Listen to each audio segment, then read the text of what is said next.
Hello, Yes, please, can you please. see the screen? Okay, Yes. good. Okay. So today we'll be treating the multicollinearity, and it's the same as collinearity. So let's go through it and then see what it is.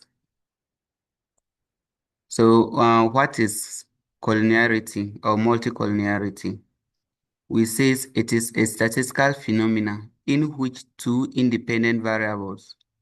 or more independent variables in a multiple regression models are highly correlated. So in our discussion with the multiple regression, we use more predictors to predict the response variable or more independent variables to determine the dependent variable. So some of these variables have a lot of relationship in them. They have a lot of things in common. And when we were discussing the multiple linear regression, we noticed that we're determining the beta by explaining which the number of or the amount of contribution for which each and every one of the individual variables has on the dependent variable. So in this case, some of the independent variables are also related, explaining each other. So for that matter, we have to, when we have things that way, that is what we call the multicollinearity or collinearity, which means some of the independent variables try to explain each other instead of explaining the dependent variable. So once they are more related, you cannot see their individual impacts on the dependent variable. So let's move on.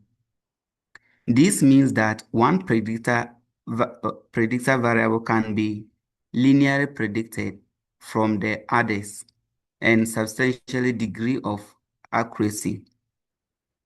Multicollinearity doesn't reduce the overall predictive power or reliability of the model as a whole. That is the R square. So when it happens that way, you will not see its effect on the R square or the reliability. But these are some of the challenges that we have. Why is it a problem? The problem arises when you try to understand the role of each predictor. So like the way we say the age is explained, or the influence of age on income is this. So if income and then something are highly correlated or highly related, so the amount of variation that income is explaining to the dependent variable, we cannot be very sure that it is only income that is explaining that, because it's sharing the same information with the other variables. So these are some of the problems. Unstable coefficient within a small drop of the information, then the coefficient will fluctuate. And then the standard error, when the coefficient fluctuates, the standard error tends to be very high, which leads to insignificant results. So sometimes you will see the p-value being significant, but at the normal circumstance, it is not significant. And coefficient with wrong sign. So sometimes when this thing happen, some of the coefficient that are supposed to determine the dependent variable, or some of the predictors that are supposed to predict the dependent variable positively, you see the signs changing to be negative, and the vice versa. So these are some of the challenges that we encounter. And then how do we detect whether there is multicollinearity or collinearity? We use three main measures. And then the first measure is the correlation matrix. So if the correlation value between the two variables or the two predictors, when we run, we have to determine the correlation. If the R value here is between 0. The R is the correlation coefficient. If it falls between 0.5 to 0.99, that means they are highly correlated. And for that matter, it is only giving us a sign. It has not confirmed. It is only giving us a sign that there is collinearity existing, but we cannot base on this one to make control, like to make a decision. So this one is only giving us a warning or a sign that there is likelihood that multicollinearity is existing within these two variables. So that is what the correlation matrix is telling us. Over here, we cannot make a decision. Then we also have the second thing is the tolerance. The tolerance here is the amount of variation in the independent variable or one predictor which is not explained by the other predictors. So its contribution, the amount of the contribution of that particular independent variable, which is not being influenced by other variables. So this side, the higher the value, the tolerant value, the better the predictor, and the vice versa. So if the tolerance here is very small, that means its contribution or the contribution of this particular variable alone is very small, which means it's not significant or it is not, it shouldn't be considered. And these are the values. That when the tolerance value is less than 0.1, that means we cannot accept it. It means the collinearity is very serious or is serious. When it is between 0.1 and the 0.2, it means there is possible collinearity. But when it is greater than 0.2, it means, oh, it is good enough. We can now consider it for the research. And then if this one too, we don't end it here. We use the variance inflation factor to back the tolerance. So these two, the tolerance and then VIF.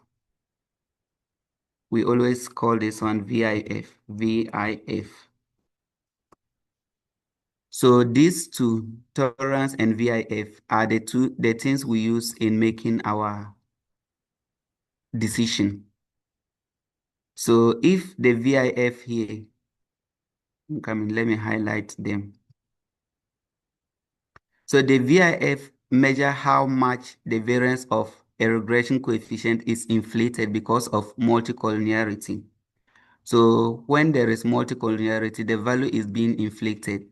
It tells us how much the predictor is affected by other predictors in the model. So this one, it seems I made a mistake. I did not add the range. So let me just show the range here. So this one, when the VIF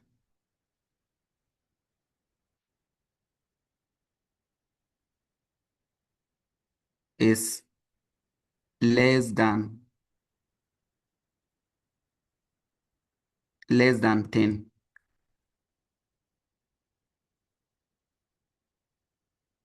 it means we can work with the variables and it should be less than or equal to.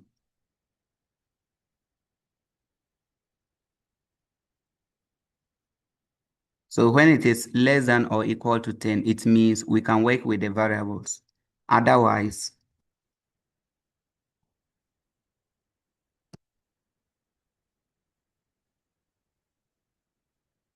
there is a problem.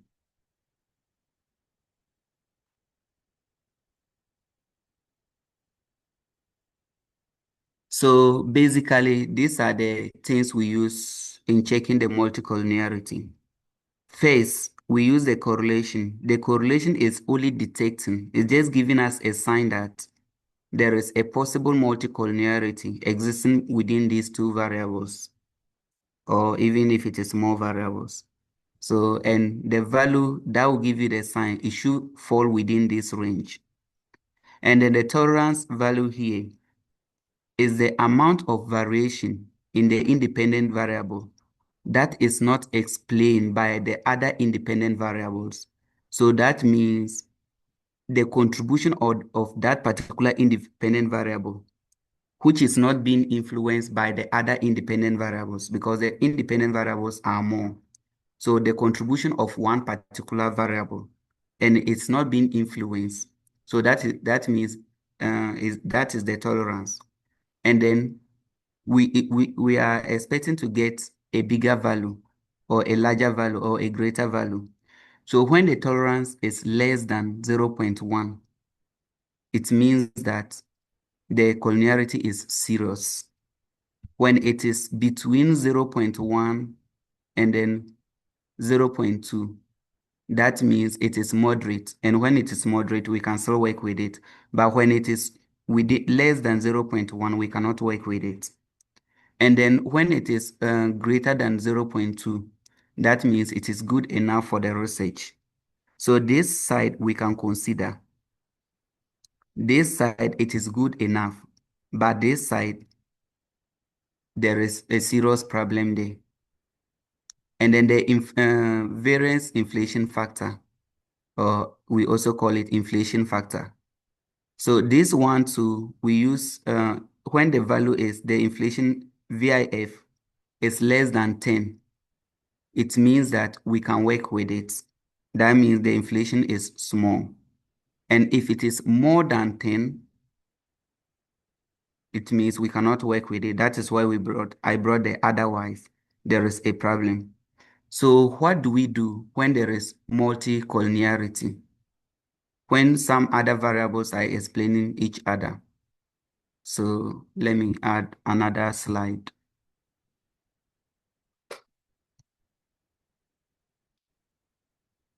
What to do when multicollinearity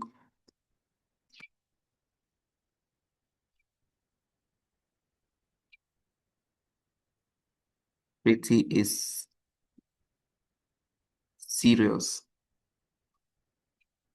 So what do we do when we notice that the multicollinearity is serious or the collinearity is serious? One, we can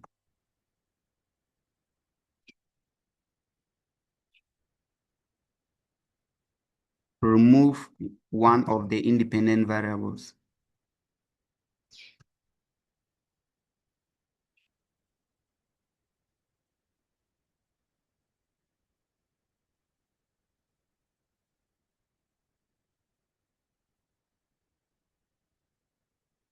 So the first thing is we can remove one of the independent variable causing the issue. You know, one variable cannot bring multicollinearity. There should be two or more. So when we notice that these two variables are highly related, that means they are giving equal information. So we can just take, if this is giving the same information as that, that means we can just take one of them out. And this one, taking it is based on the theories. You look at the two of them. Which one is theoretically working with your research? Or which one is theoretically important in relation to your research? Then you take the one that is not theoretically important. So usually when we encounter this, you discuss with your supervisor. And then the supervisor will tell you, okay, if that is the case, take this one out and then allow this one to work. In another case too, maybe the two of the variables are equally theoretically important. When we take each and every one of them, it will affect your research. In that case, we take the mean value of the two and suggest a related name for the mean as a variable. So sometimes if you notice that the two of them, you cannot take each and every one of them out. That means the two of them must work. So in that case, you take the mean value. That means the average value of the two. And then you give it a name which is related to the two variables. So this one, you discuss it with your supervisor as well. So this one will be based on your research interest. Maybe educational level or your level of experience in education and your work experience are multi or the collinearity between the two of them is very high, which means that each and every one of them has influence in the dependent variable, let me say the income. So if these two items correlate high or highly correlated, and each and every one of them is very important or equally important in your work, so that one you discuss with your supervisor. Then we take the mean of it and then suggest a particular name. Instead of bringing education or year of experience, you just find a particular name that will suit all of them. So in that case, you will not bring year of experience or educational experience. You just use a particular name that will represent the two of them. So these are the decisions we take whenever we encounter multiple collinearity issues. Please, is anyone having a question here? Or is it clear with everyone?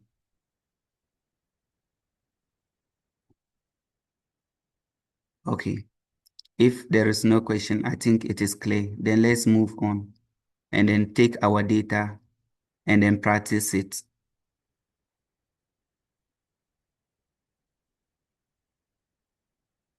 So I'm still going to use the same data we used last week.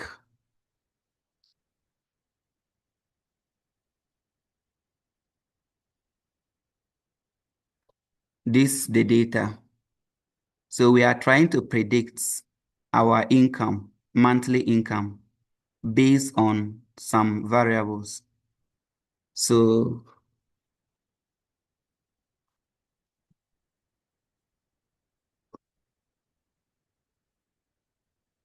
I'm trying to recollect the variables we're working with.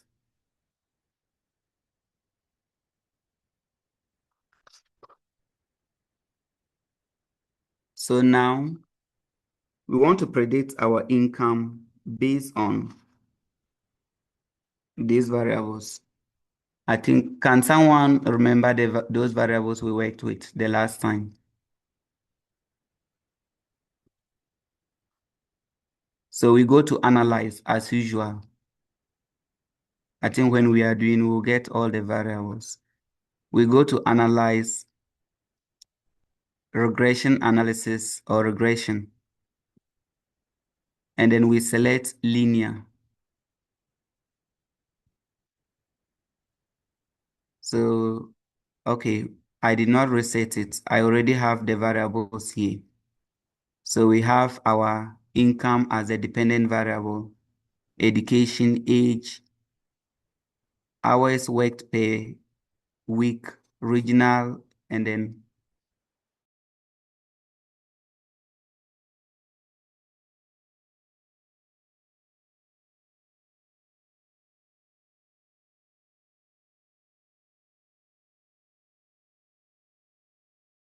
we have variables here.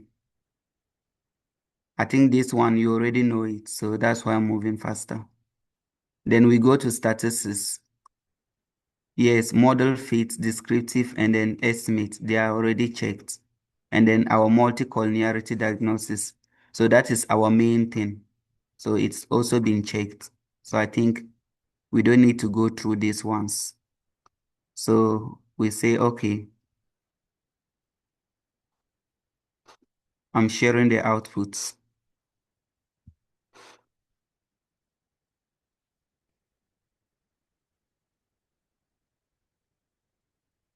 So we have our, please, can you see the output?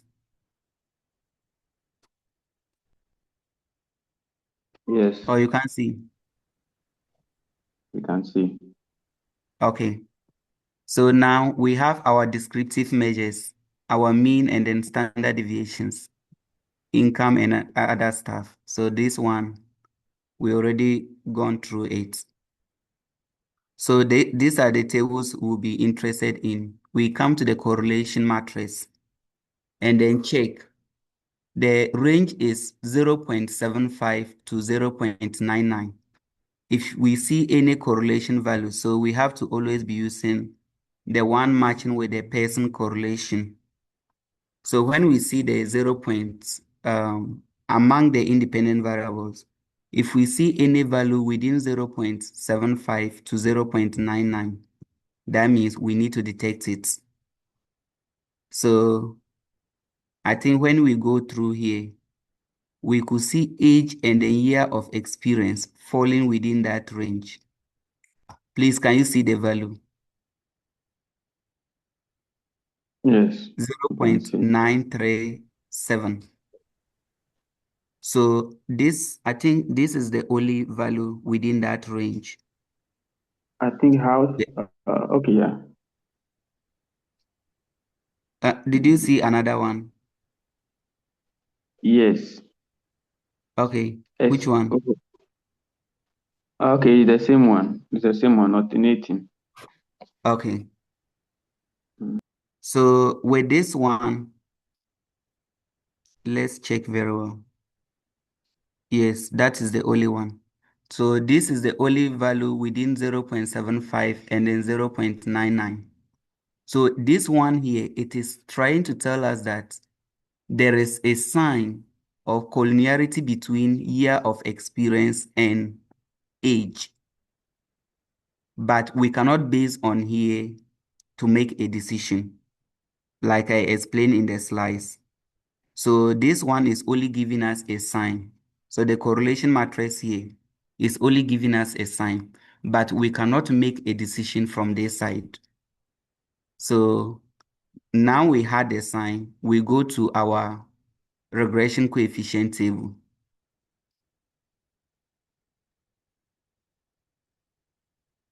So with the multicollinearity, we don't check this one, we don't check the other one. We come to this side, regression coefficient table.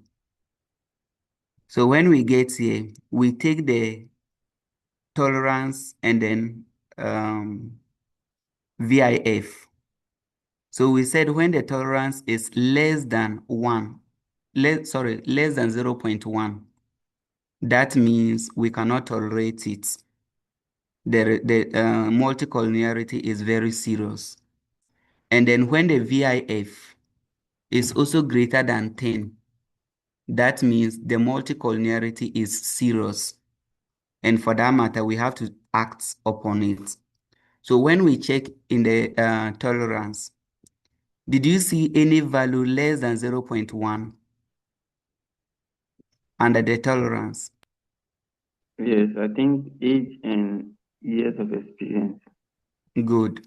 So it is just the same values the correlation matrix was pointing, age and years of experience.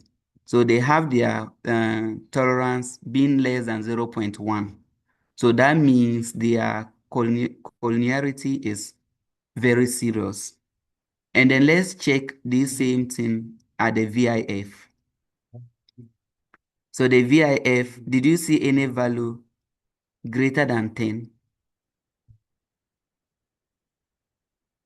Yes, also the same 21, 23 for both age, Good. I think. So this and that, the tolerance and the VIF, they work in the same way. So once this one has confirmed or has indicated it, this is also going to confirm.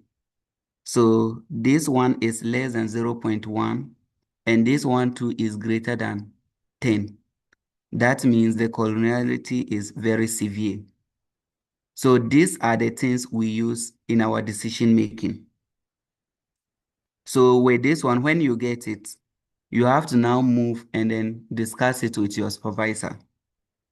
Or another way too, we can also check, or another action is maybe the first one is we can take one of them out. Either we take age out and then leave experience, or we take experience out and leave age. That's one issue or one action we can take from here. Another action is if it is guaranteed that these two variables should be based or should work in your research based on theory. That means you can take a mean of age and then experience and then suggest a particular name for it. And then the third one is What is the third one? Can someone tell me the third one?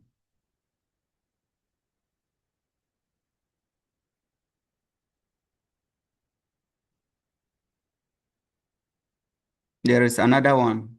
They just skipped me. Another decision that we can take.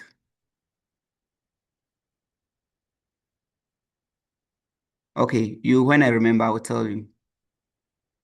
There are three issues to consider. So the first is either we take this or that out. Second, either we take average of it. And then I will tell you the third one later. I think it will come. So this one, we don't actually need So it. that one, creating the mean and the indexing of it or interacting, which one is? Are they the same? Sorry?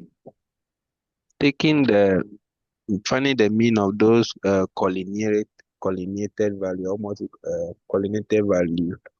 Yeah. Is it the same as creating them as an index, making them as an index? Oh, yes. But when you make the decision here is not necessary. Please, do you get it? No, I didn't get what you said, but it's I'm saying that when you make the decision here, this side is not necessary.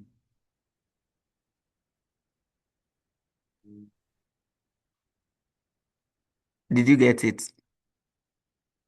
yes. Okay. So now let's see how we interpret our outputs.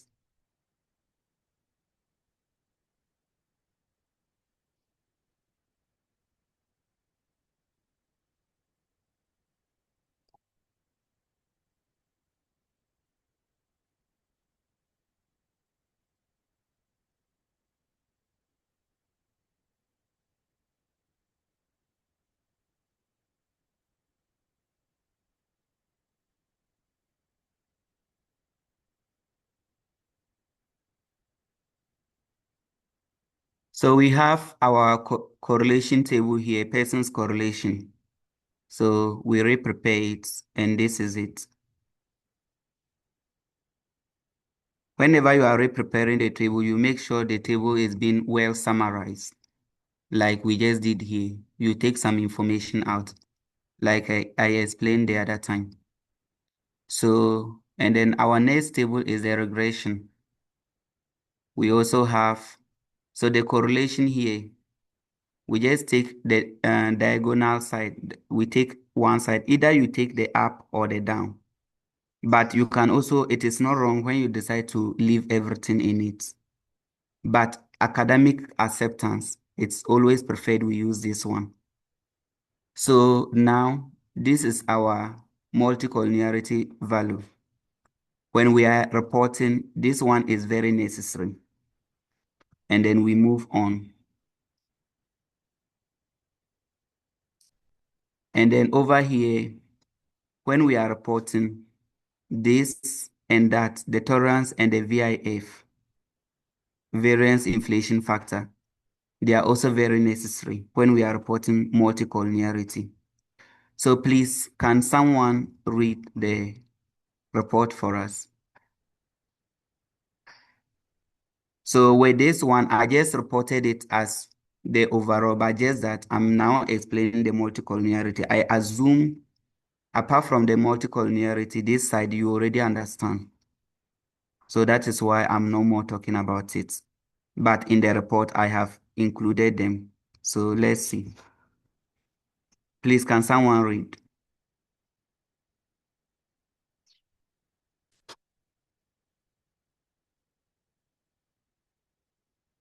Any volunteer?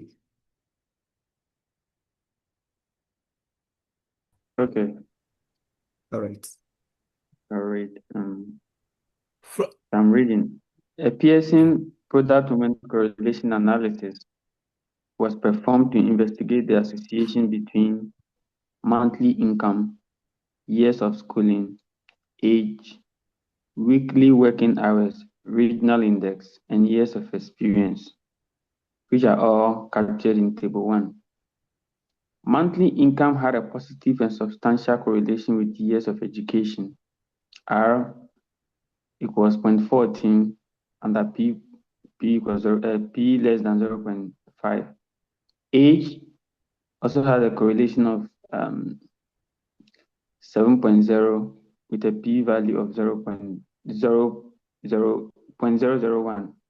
Weekly hours worked also had an R of 0.18 or 0.18 with a p less than 0.01.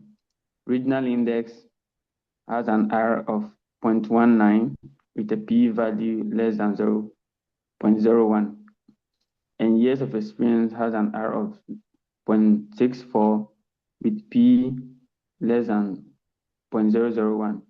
The data indicate that elevated levels of education, age, job hours, geographical index, and experience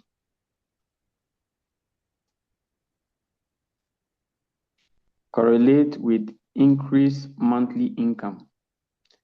Age and years of experience exhibited a robust correlation of R equals 0.94 at a P less than 0.001, suggesting a possible multicollinearity issue.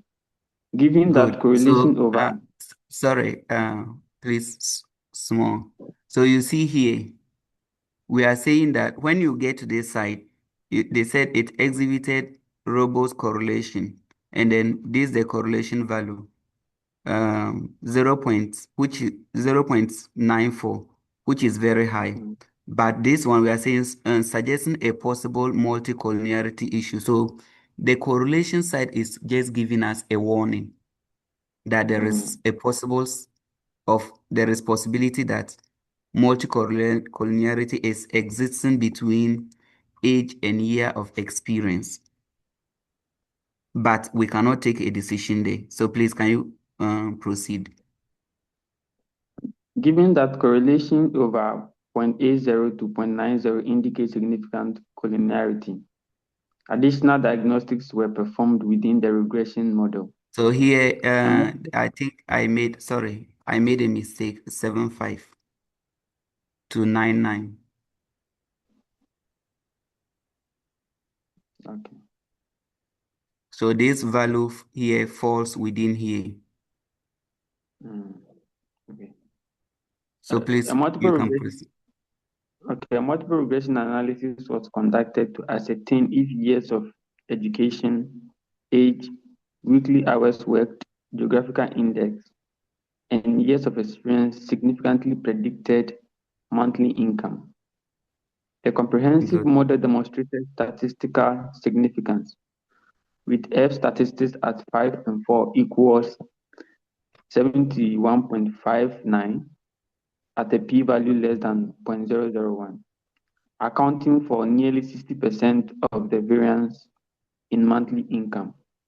So the R is 0.60, which is the 60%, and then the adjusted R 0.59. Good.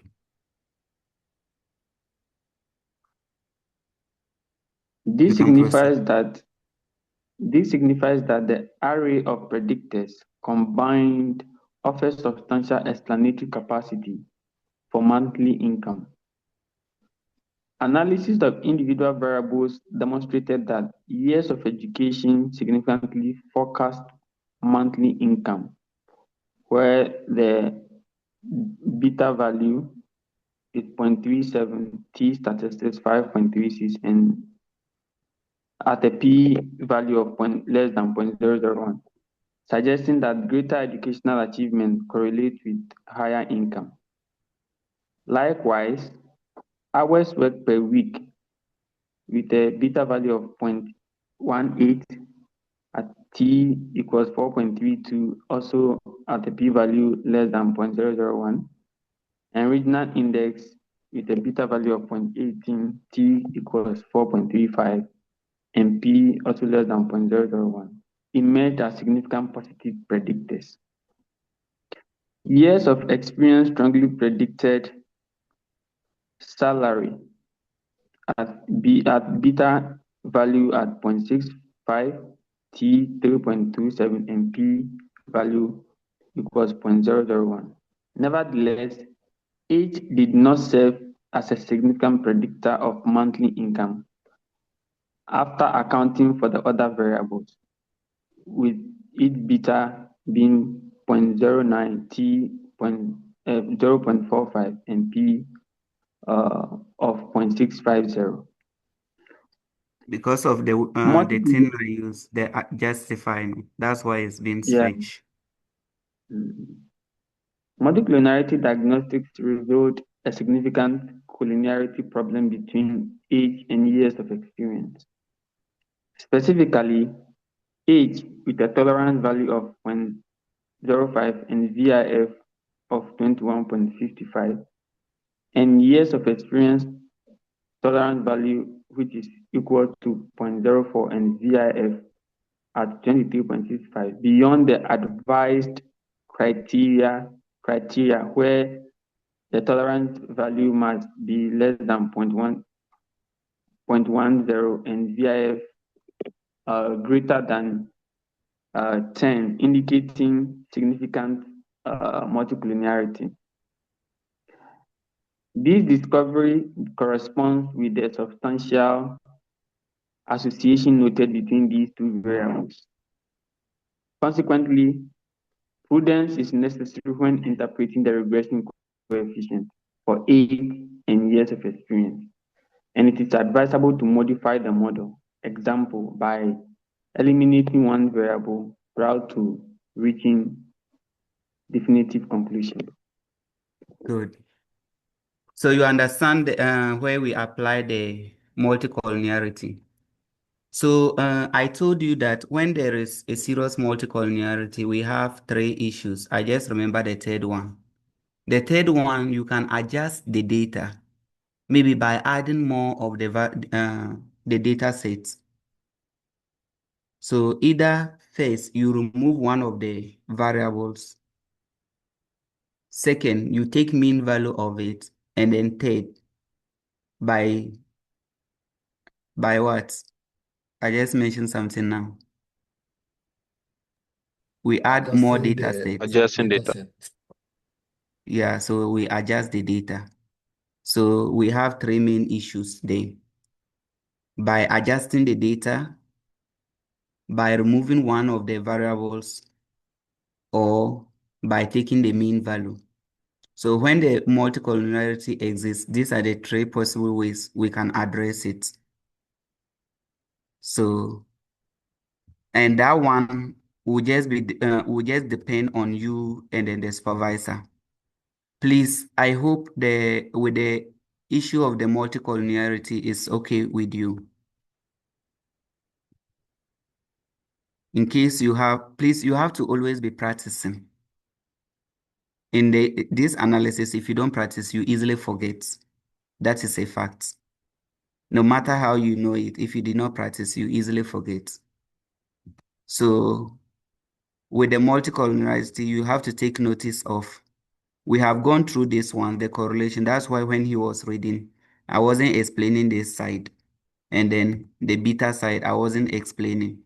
But when you are working with the multicollinearity, take note of the value that is within that range. And then you come here and take note of the tolerance and the VIF.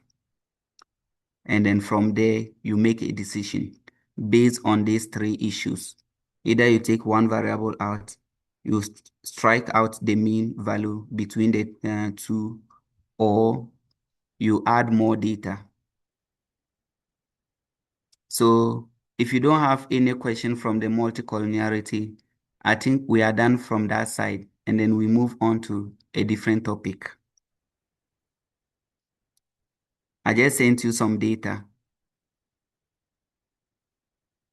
and that is what we'll be dealing with now or today.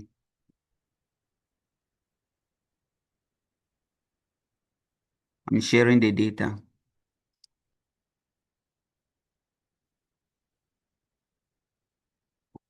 So what we are going to do right now is, please, can you see the screen?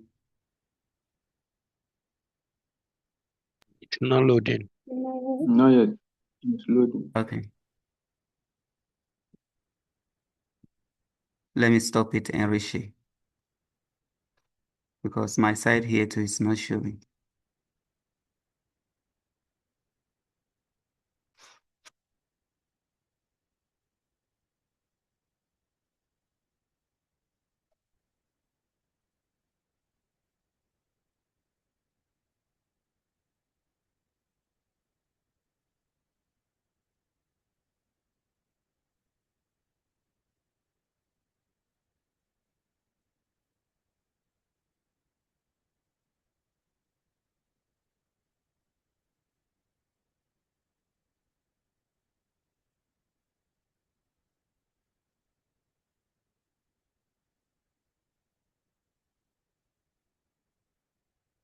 Please, a minute.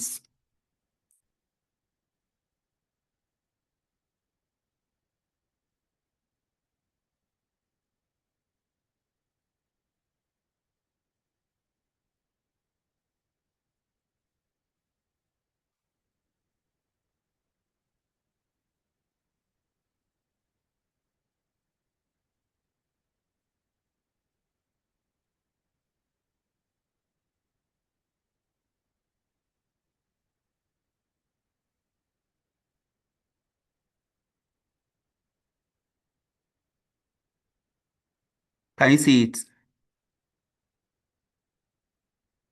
Yes. Yes. But it seems this is the one I just finished working with. Yes. Then it means the data is still not showing.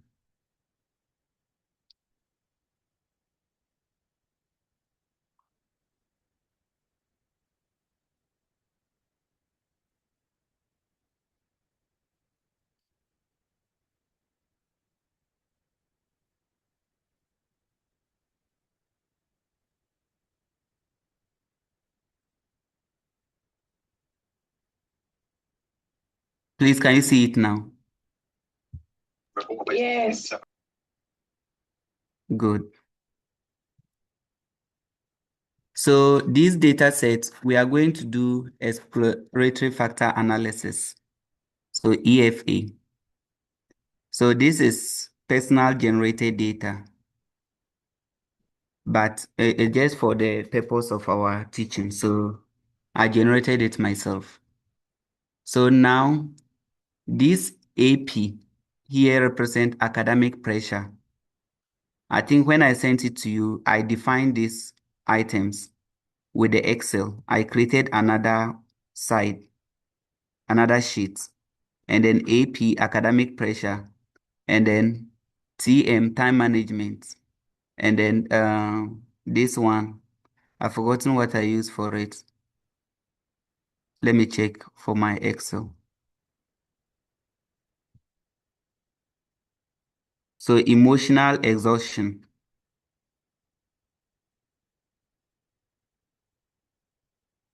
So now we want to do exploratory factor analysis for this particular data.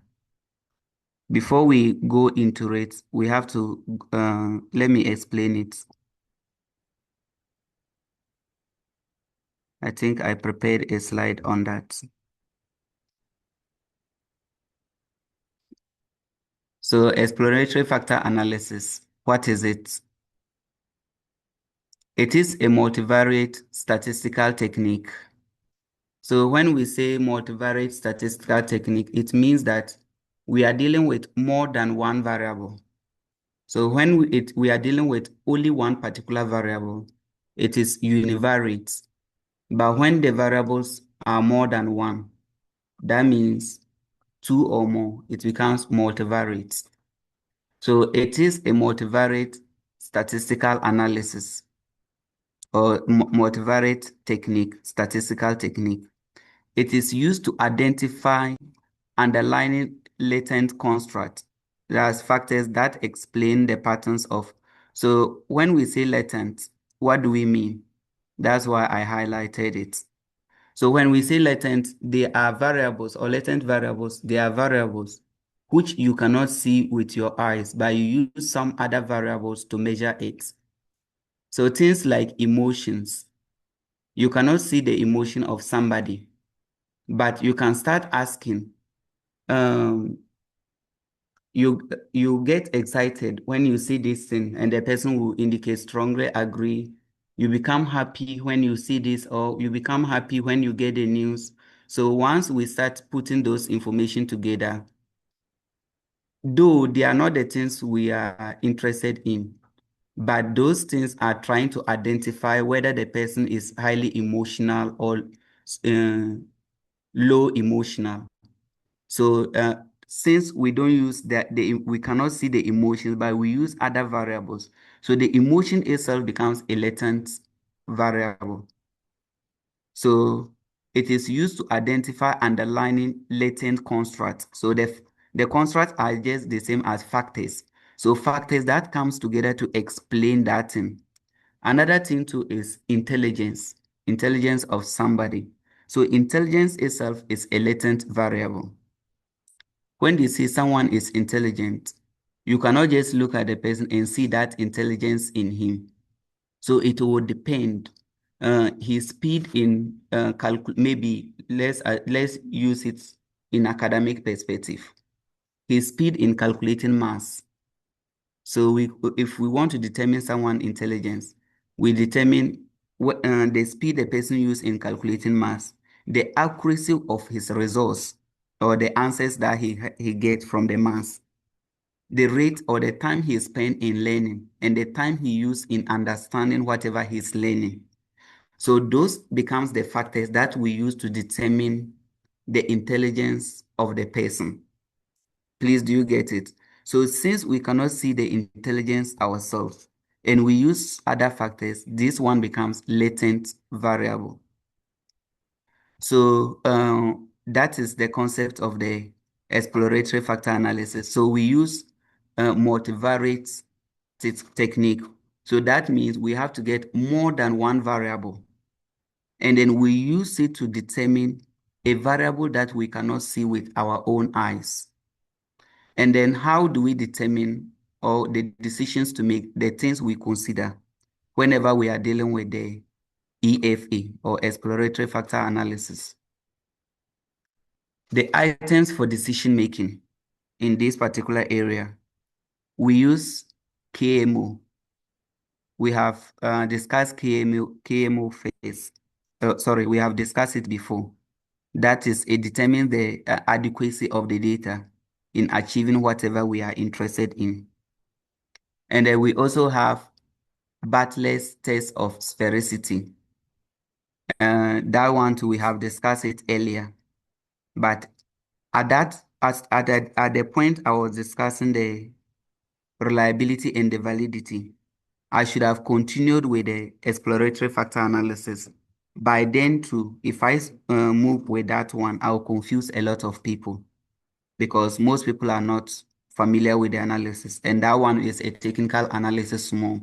So I should have continued with, after I finish with the reliability and the validity, I should have continued with this side.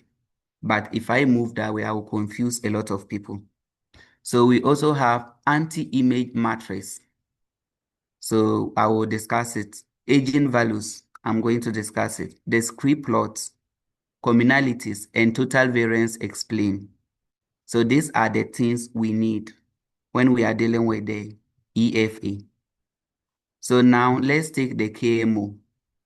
The KMO test or measures the adequacy of the data for achieving that particular objectives. So, and it also measures whether correlation between items are strong enough for factor analysis. So if the data is very adequate to do factor analysis and how related or their correlation is strong, is very high enough.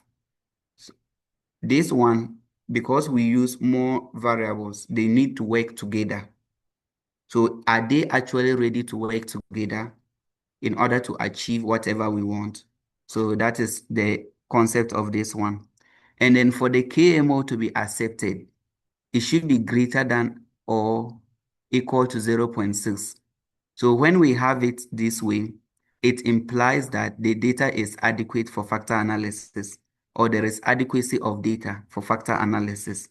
Otherwise means when the KMO is less than 0.6, that means the data is not sufficient for factor analysis.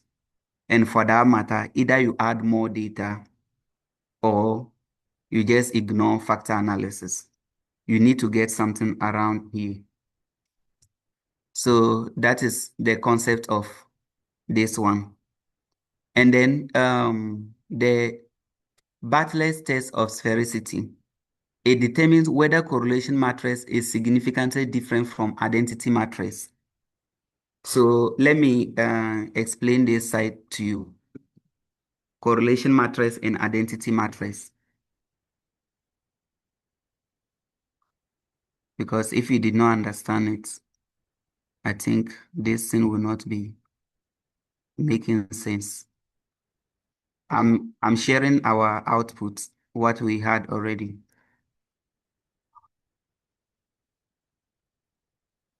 So when we say correlation matrix, after we have our diagonal values here, the items here are not zero.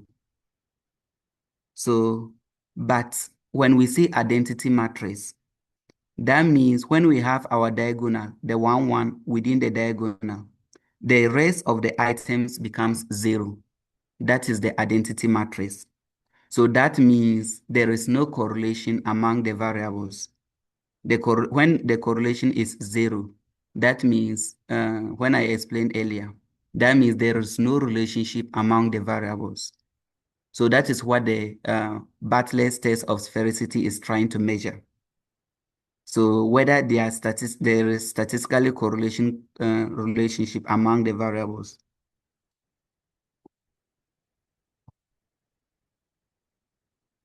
So, and we have to establish our p-value. So when our p-value here is less than or equal to 0.05, there is statistically significant difference. Otherwise, it is not. That means when the p-value is greater than 0.05, it is not statistically significant difference. And then when this one happens, if it is not, you cannot proceed with exploratory factor analysis. So most of our research, we always put our hypothesis for both masters and then PhD. And then in this case, when you are going to drive your hypothesis, the null hypothesis will state that correlation matrix is equal to identity matrix. And then the alternative hypothesis will state that correlation matrix is not equal to identity matrix.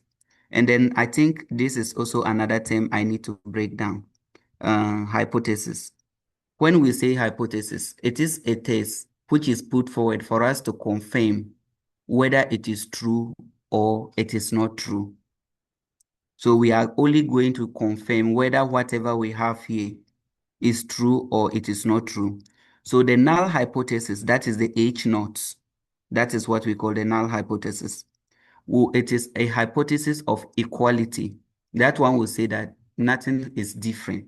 Everything is the same. And this one is what researchers are interested. So when it is not significant, that means the correlation matrix is the same as identity matrix, which indicates that there is no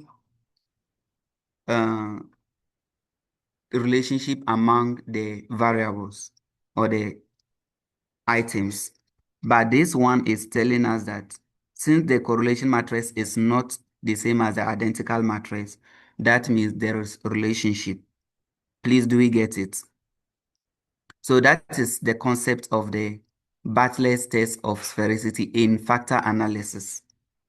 So you have to take notice of the hypothesis section. And then the anti-image matrix. This one shows measure of sampling adequacy for each individual items.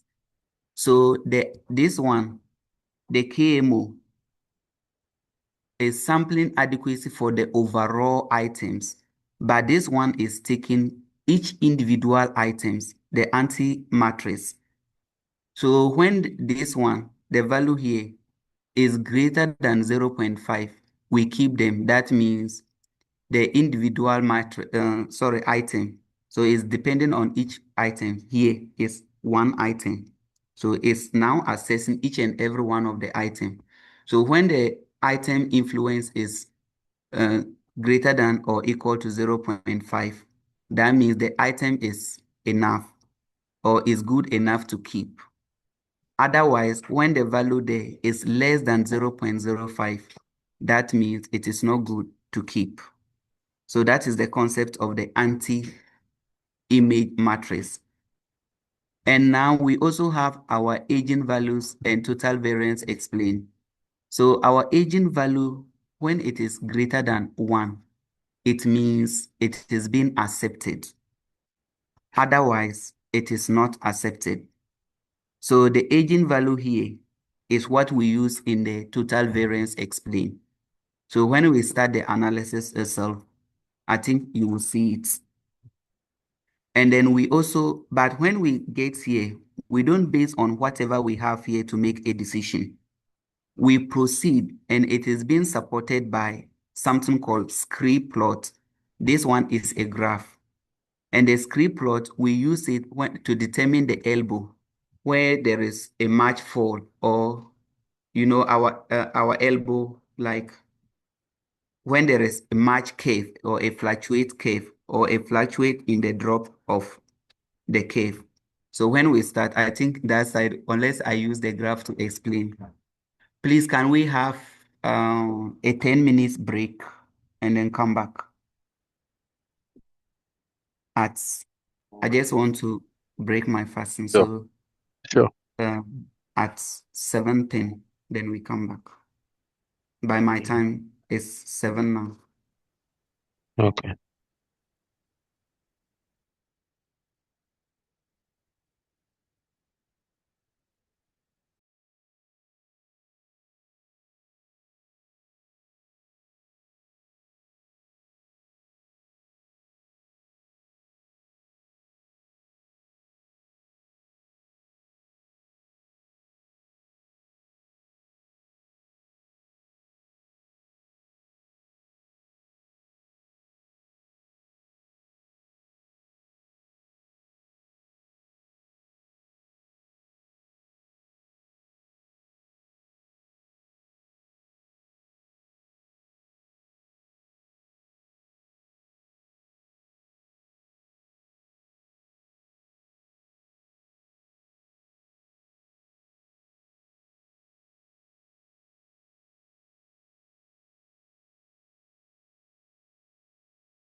Hello.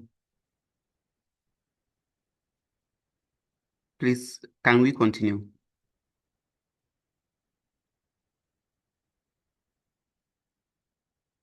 Yes. All right, thank you. So with a script plot, we use the elbow to determine. So when we start, I will show you how the elbow works. And then we also have communalities. The communality measures how much variance of each item is explained by extracted factors. How much each variance is being measured by extracted factors. So when we say extracted factors, I think it's another term that I need to explain. So when do we say extracted factors? For example, maybe we are trying to measure the causes of road accidents in Ghana. So now when we have a lot of items to consider, maybe the driver overspeed is a factor. People are making noise in the car, and that made the driver confused is a factor. And then we also have the driver, they overload the car is a factor. We have some potholes on the road is a factor. We have no road signs on the road is a factor. The steer of the car is locked is a factor. We have the tire of the cars are not good is a factor. The clutch is not working well. They are factors. So now these particular factors, the main objective of factor analysis is we reduce the dimension. So I have mentioned a lot of things. So now we could see that we can put these ones in some particular group. These things I mentioned with the road accident, we can classify the overspeeding of the driver or of the car. That one is a driver that causes it. Loading it too much is a driver, is human beings that load the car. And then making noise is from human beings. So we can have them put together as human factor. So that means it is the extracted factors.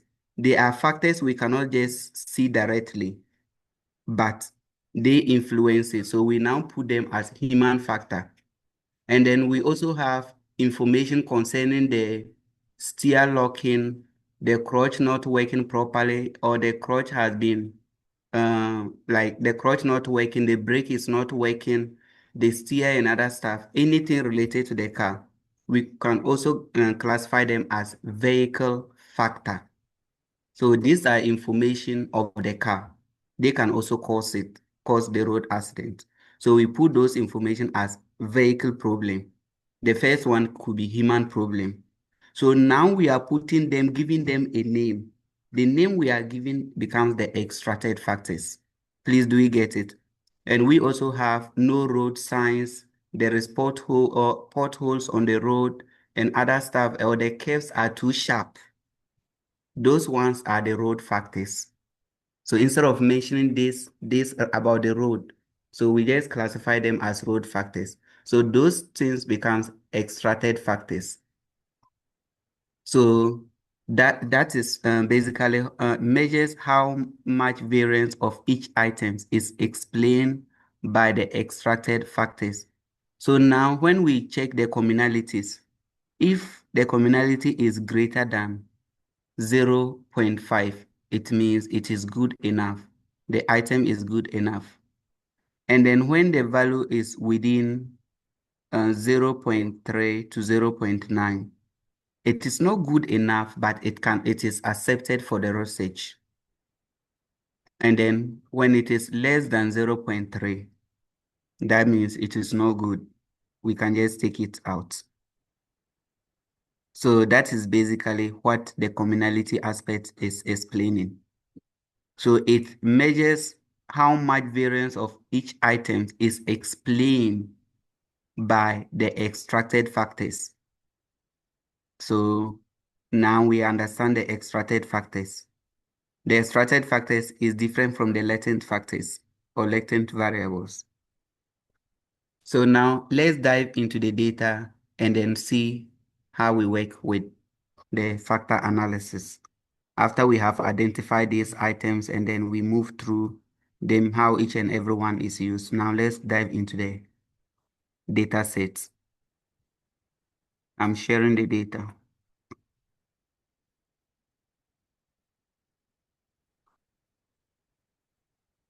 So with this data set, we have 15 variables. The first one is academic pressure. So academic pressure 1, academic pressure 2, up to pressure 5. And then time management 1, time management 2, time management 3, time management 4, time management 5. And then we also have emotional exhaustion up to 5. So now, if we are talking about pressure, and then we have these 5 items measuring pressure, academic pressure, maybe course load and other stuff. So we take these particular items. Oh,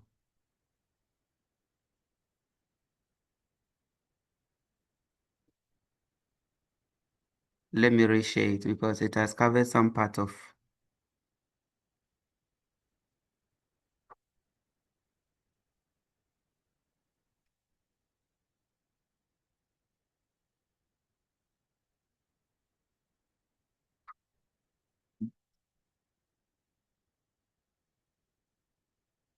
Good. So now let's start. We are going to deal with the pressure phase, the academic pressure issues phase. We have about 300 items. The data set is about 300.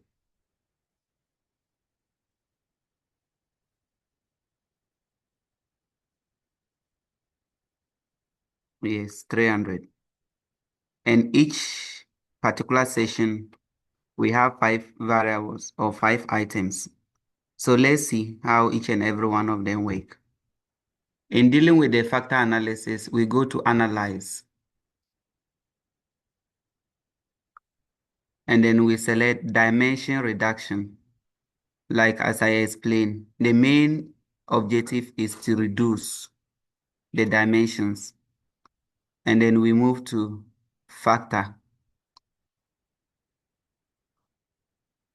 So the variables you want to work with, you push them here in the variable section. So AP1, AP2 up to AP5. Then we move these ones.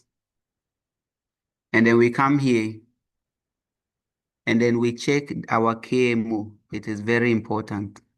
And then we check our anti-image. It's also very important here. I think these are the things we need. And then significance levels. And then we also come at the extraction. So when we come to the extraction, when I was explaining the eigenvalue and the total variance explained, the eigenvalue should be, we have to leave it set on principal component. When you come to the extraction, allow it to be on principal component. And then you have to check the script plot. And then over here, eigenvalues greater than, then you put 1. With this particular SPSS version, the one I just shared with you, or the one we all are using, they've already indicated it, but the version 20, you have to you have to put the 1. So eigenvalue is greater than 1. So it's greater than or equal to 1, so 1 and above. So that I think we had all that we needed from here. And then we continue. Then we come to the rotation. So with the rotation here, either we use the this one when the items are independent, we use this, but it doesn't just make much sense. So usually we ignore that side, the very mass and then the oblique. Then we come to scores. The scores here, we don't have anything here. And then we come to the option. So the option here, you select this side, coefficient coefficient display format. Then you select sorted by sizes. So use this one. Let it check. And then you continue. So you have exhausted all that you needed. So once those items have been exhausted, then you say, okay.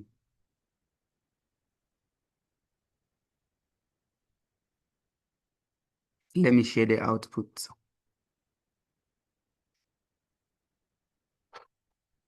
So now this is our KMO. Our KMO value should be greater than or equal to 0.6. And now this is our KMO value. That is 0.892, which means it is excellent. The data set is adequate. And then the Bartlett's test of sphericity, that one we use the significance here. So when you take the Bartlett's test, you take the down here. This one here and then the other one, the chi-square value, they all make the same decision. This one is just like the table value, and this one is, but mostly we use this one because it has a standard comparative value, which is comparing it to Please, can 0.05. we go to the method again? We should go through the method again. Yeah, the selecting. Yeah. Okay, okay.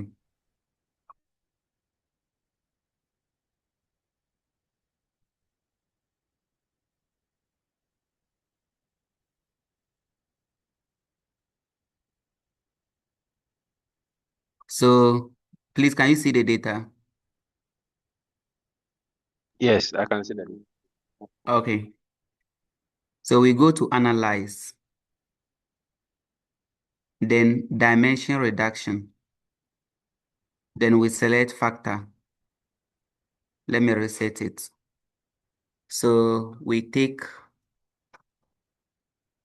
the variables we are interested in. So we're dealing with the pressure first, the academic pressure.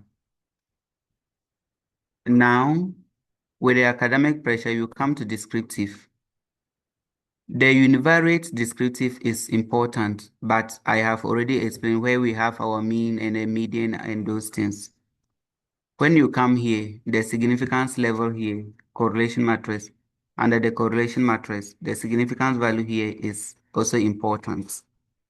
And then we also have our KMO and then Bartlett's test of sphericity. And you also check the anti-image. And then you continue. Then you come to the extraction.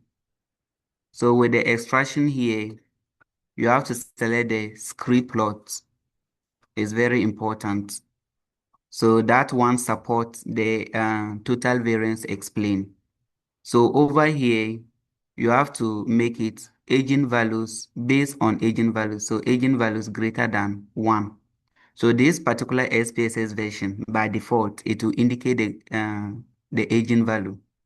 But the previous ones I was using, it wasn't indicating. So you have to include the 1 or impute the 1 here. And then you continue. And then under the rotation, we have Verimax and then these ones, the oblime. Usually these two are the things we usually use. But when the items are independent, but they don't have much to say in the work, so you can just ignore it. And then you come here. This particular title, you can just continue. And then you come to option. With the option, what you need here is sorted by size. So that means the higher the, we are now going to sort them based on their, uh, based on their contribution. So if the contribution is high, it should bring that particular item first. So that's why we said sorted by size. And then we continue. So we have exhausted all that we need to select from here. And then we say, okay. Please, are you okay with the selection now? Yes, please. Thanks. Okay, okay, thank you. So now, I think unless I reshare the outputs.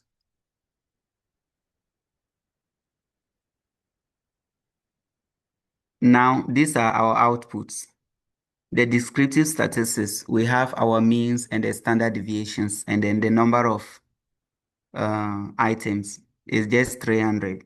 And these are the various means, APA1, APA2, sorry, AP1, AP2, AP3, up to AP5.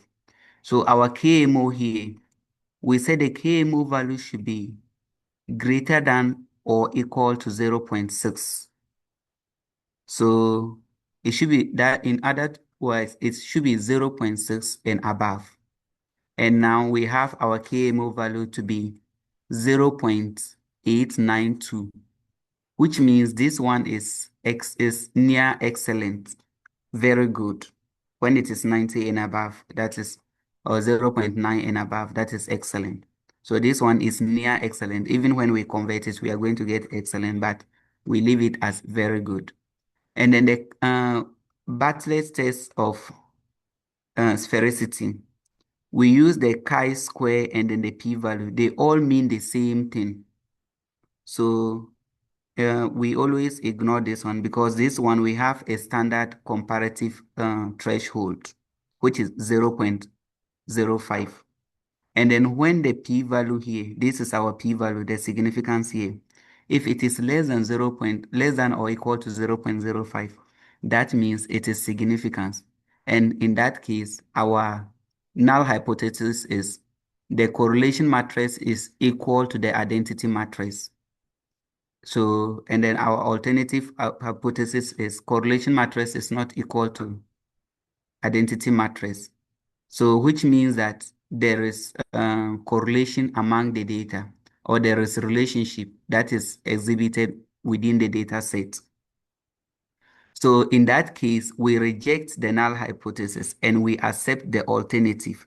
The alternative hypothesis will say that the correlation matrix is not equal to the identity matrix, which means that there is a relationship within the data set. So we use this one. So this one here is also telling us that there's relationship among the data. This one is, it is adequate enough. And then we come to the anti-image. So the anti-image will be assessing the individual values or individual correlations among the others. So we have them here, and then we check. So we said when it shares with when the value is, it should be more. So if it is 0.5, above 0.5, it is good, or it is very good. When it is 0.03, and then to 0.0, sorry, when it is 0.3 to 0.49, that means it is acceptable. But when it is less than when it is less than 0.3, that means it is not good. So we have that one too here.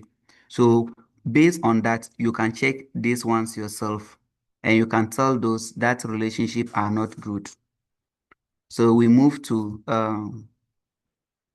this one, the correlation matrix, just to determine the correlation values. So this one is very important. Sorry, I just skipped the commonalities. The commonalities here are the feature extractions. So these ones, how each and every one of these factors is explained by the extracted factors, and I've already explained to you what the extracted factors means. The extracted factors are the factors that we use the other factors to determine. Like I use the road accident case. We have road factor or road problem, vehicle problem. So how each and every one of these one explain the extracted factors. So we have APA1, and then this one too, it should be 0.5 and then above. So, and when you look at this one, we could see that each and every one of them has high impact on the extracted factor. So that means this particular cycle is very accepted. Now we come to the total variance explain. So the total variance explain, we always use the eigenvalue when we're even analyzing it. So when we chose the eigenvalue should be There's The something. age, The communalities, is it the one that is between 0.5, which is good, or it is the anti-image matrix? Because what I have here, you have the I'm coming. anti-image matrix. I'm coming. I'm sharing it. So this is the communalities. Can you see the, Yes, so okay, then we then go to maybe, the we go to the anti-image. But have you seen these values here? The communalities. yes, yes, yes. I have the exact thing, yes. Okay. And then the anti-image. It shows the sample adequacies for each individual items. Okay. And these are the ranges. So when it is greater than this, we keep it. We keep that particular item. And then Okay. when it is less than, then we don't keep it. And then All we right. have our aging values. So in the table, I just want some clarification in the table, the one we produce. Okay. Okay.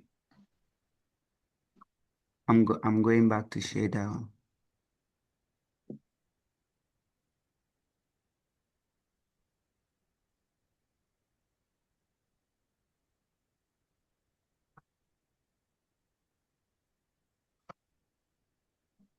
Okay. Can you see it now? Yes, this is for the communalities. Yeah. Okay. I want us to go to the anti-image. I just wanted to be clear on something. Okay. Okay, so we are actually reading for the anti-image correlation.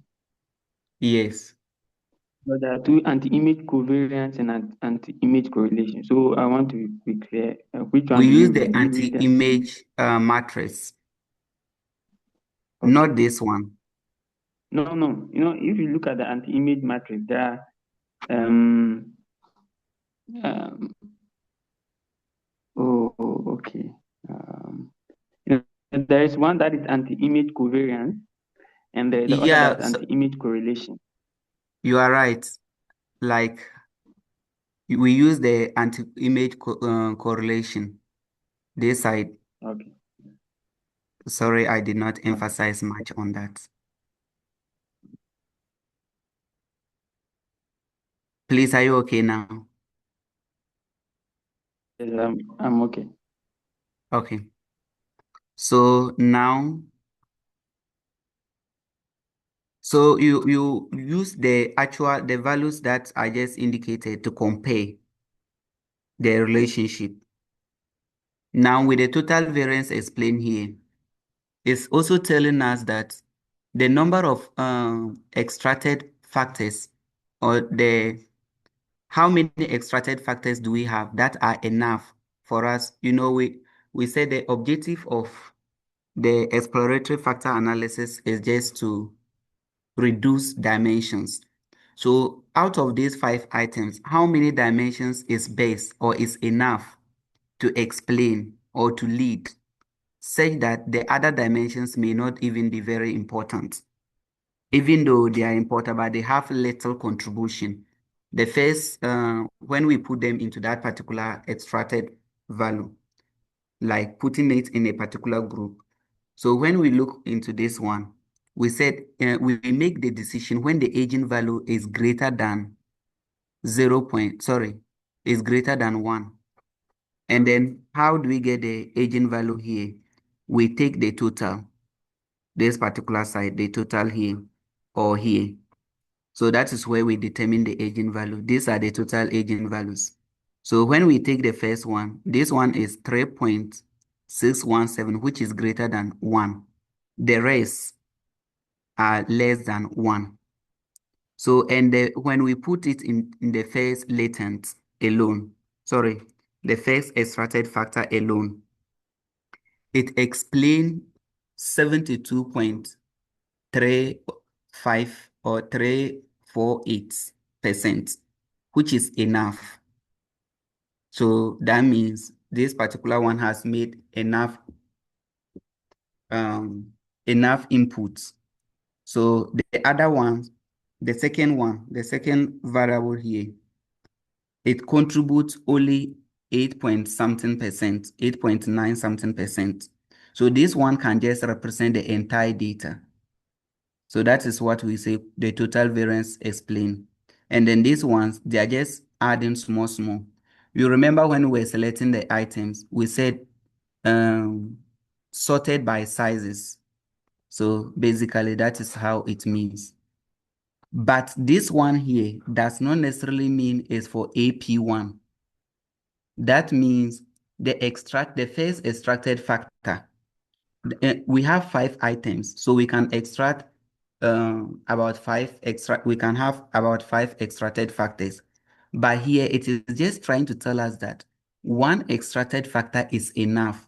But do not be confused by saying that AP1. No, I explained the extracted factors to you. So here it simply means one extracted factor is enough Okay. to make a list. Okay. Mm, I want to just find out something. So, Okay. is this for maybe the study or the example purposes? Because if we have only 5 items, then maybe it may be difficult to have factors. Because in this case, because I think that all these items are supposed to be measuring one factor. Yes, If yes. so that's Beginning, I said it like you need to have more items. But because I sat down preparing the data myself, I just okay. decided for teaching sake. So sometimes we Okay. can use about 20 items measuring just a particular latent factor. Do you get it?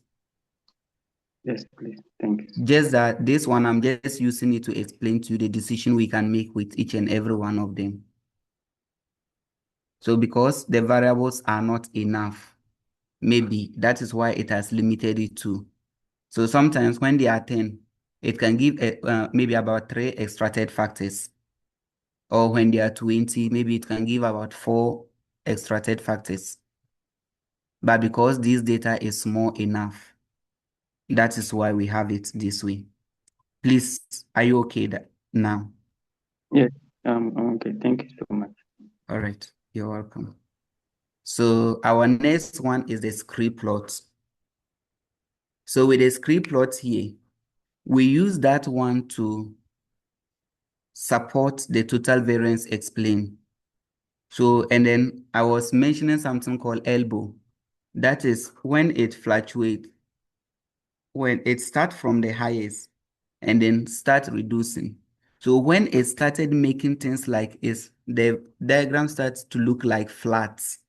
Maybe it just dropped and then started looking like flats. That means from that side moving. So this one looks like our elbow, our arm elbow. So that's why we always say we use the elbow points to determine. So it's just like your arm, the elbow side.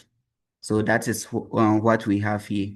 So from this side going down, they are all they are not making sense. So this can support the aging value. So that means the only thing that is making sense, sorry, the total variance explained. So the only thing that is making sense is the first value or the first extracted factor. So that is around 3 point something. You could see it here. But the rest, there are still number of components and the aging values. You could see that the rest, they all fall below the aging values. And even that is where the elbow itself is below 1 point, sorry, below 1. So that means that one particular extracted factor is enough for these particular variables. Please, are we together?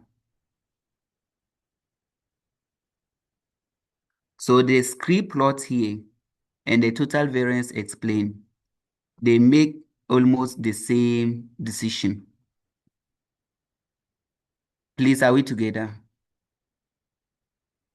Yes. Yes. Please, is there any question so far? If there is no question, I think we will continue tomorrow.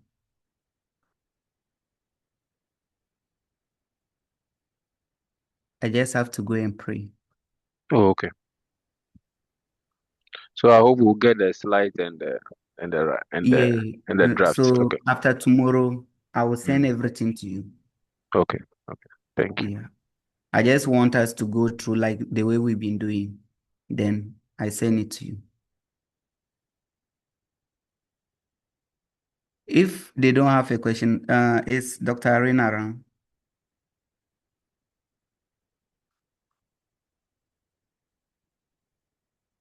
Well, Dr. Arena.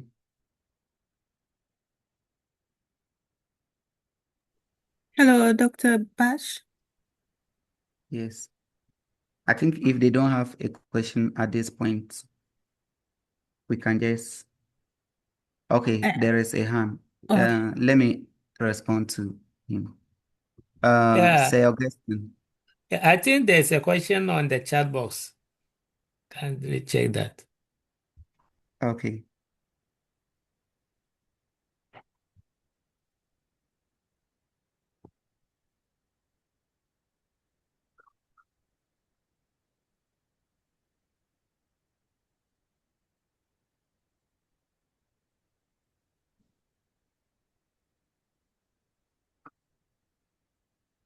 Okay, the person is asking the difference between multivariate and univariate, right?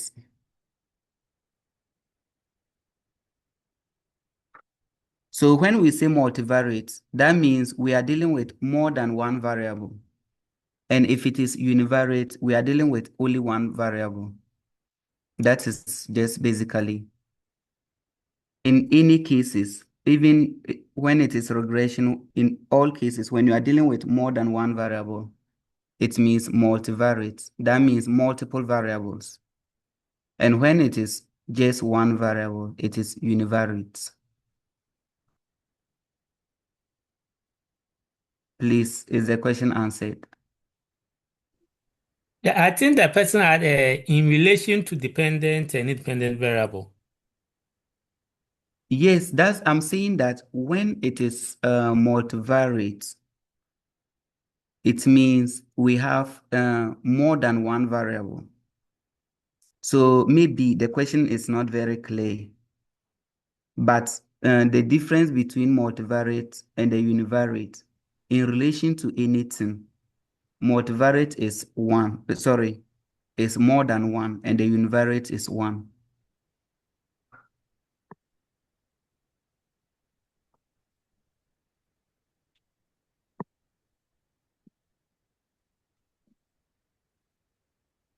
If the person really means something different, maybe when we finish, he can chat me. But the difference between multivariate and univariate, whether dependent and independent variable, is still multivariate is more than one and univariate is one.